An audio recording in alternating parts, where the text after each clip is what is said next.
Tracking your weight loss progress without the scale. Most people go into the weight loss process, wanting to lose weight.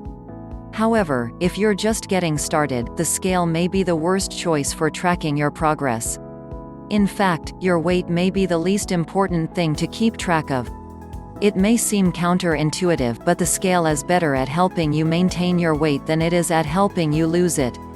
The reason? There are important changes happening in your body that the scale can't measure or detect, such as changing body composition. While your weight is important, what's even more important is how much muscle you have. Muscle takes up less space than fat, making you look slimmer, and it's more metabolically active. When you exercise, you gain muscle, raise your metabolism and lose fat, but that fat loss won't always show up on the scale. Where it will show up is in measurements, how your clothes fit and how your body looks. All that can happen even if the scale isn't moving. Changes on the inside. You may not know or care about what's happening inside your cells when you exercise, but what's going on in there can actually help you lose weight. Exercise teaches your body how to release more fat-burning molecules. The fitter you are, the more fat you burn, and that is something the scale can't measure. More strength and endurance. If you exercise regularly, you'll be able to do more and more each time. You may start out exercising for a few minutes at a time or lifting light weights, but after a few workouts, your body adapts, allowing you to lift heavier and go longer. That strength and endurance mean you're making progress, but if the scale isn't moving, you may not pay attention to how fit you're getting.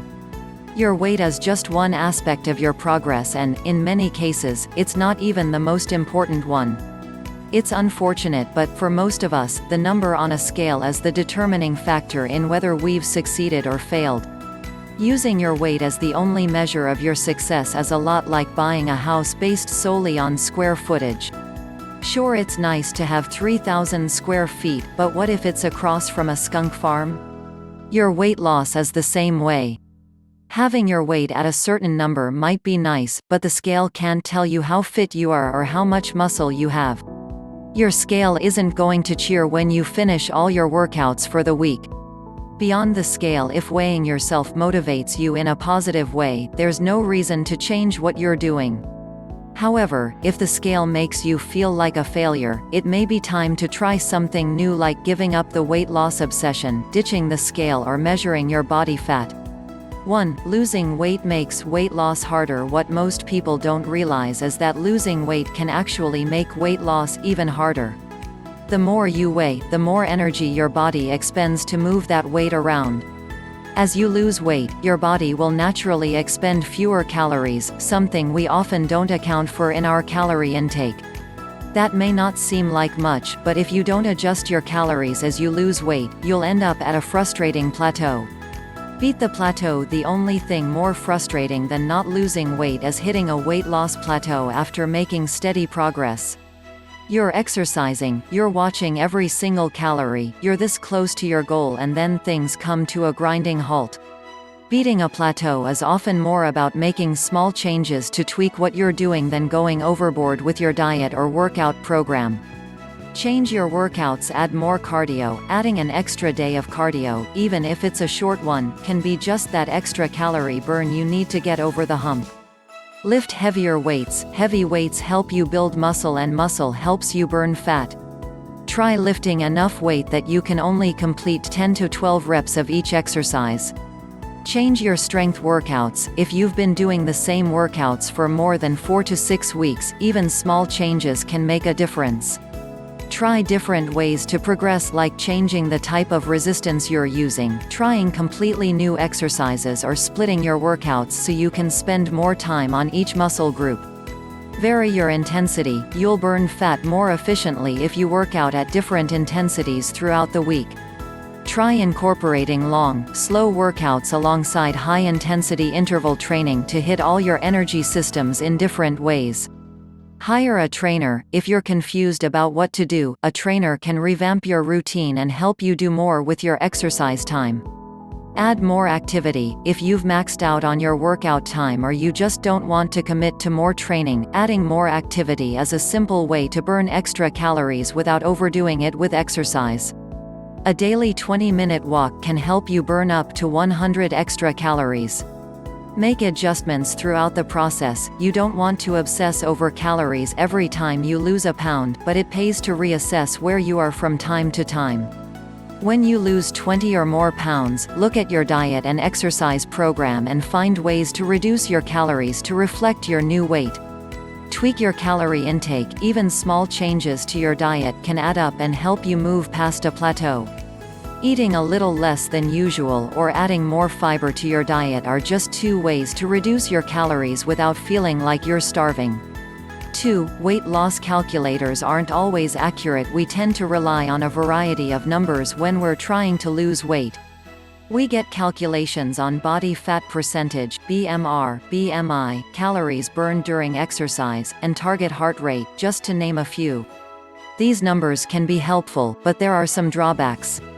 They're only estimates. The formulas used to come up with these calculations are limited, so they can only offer estimates that could be so far off the mark that they can actually sabotage your weight loss.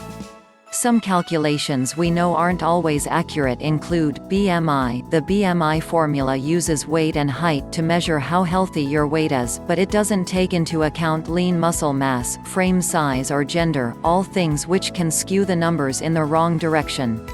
THR. Many THR formulas are based on an old maximum heart rate equation 220 H equals MHR that usually underestimates how hard you should be working. BMR. There are different formulas used for calculating BMR, but some are inaccurate because they don't take into account activity levels or body composition. If you're very muscular, the calculator may underestimate how many calories you need. If you've got more body fat, you might get a higher number than you really need. They don't give you the whole truth. It feels really good when the elliptical trainer tells you you've burned 500 calories after a 30-minute workout. The problem is, that number is most likely overestimated. It doesn't take into account your fitness level or how much muscle you have, 2 factors that can change how many calories you burn. Another problem is, it doesn't factor in the calories you would have burned if you weren't exercising. You still burn calories even when you're not exercising, so you should subtract the calories you would have burned to get a more accurate number. Beyond the numbers, weight loss calculations can give you a jumping-off point, but you don't want to be a slave to those numbers. Other options. Find your own numbers, rather than use a BMR calculator. Figure out how many calories you're already eating. Keep a food journal or use an online tracking site to track your calories for a week or 2. Once you have an idea of how many calories you're eating, you can reduce that number to lose weight. For your target heart rate zone, use a calculator to get baseline numbers and then adjust them by matching different heart rates to your perceived exertion. Rely on your own experience. We often rely on calculations even if our experience tells us otherwise. Don't be afraid to adjust things if you're not getting anywhere. If your heart rate feels too easy, change it until you're working at a higher intensity. If you're following a BMR calculation and you're not seeing results, try reducing that number by 50 to 100 calories to see if that changes things.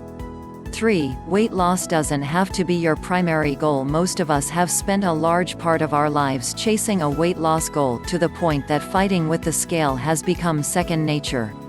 For the scale-focused weight loser, success can be a fleeting thing. Sometimes your weight goes down and sometimes it goes up. Sometimes it stays the same. The scale may change because you ate more or because you worked out less or because someone snuck in and recalibrated your scale as a cruel joke. The scale may change because you're retaining water or you're dehydrated or because the planets have become misaligned. Whatever the reason, it's impossible to know what's really going on and you may feel like a failure. What you may not realize is that, sometimes, forgetting about your weight can actually help you lose weight.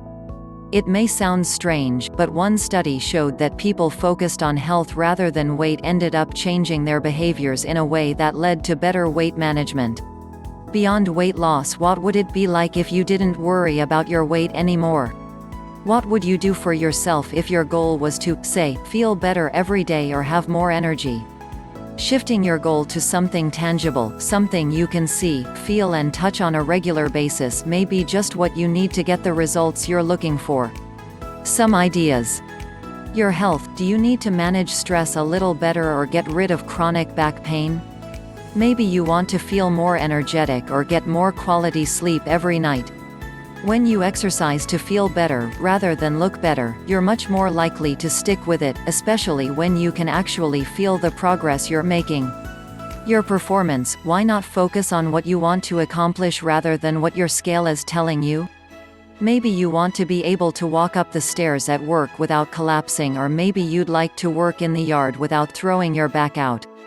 Think of things you'd like to do better and set your goals accordingly.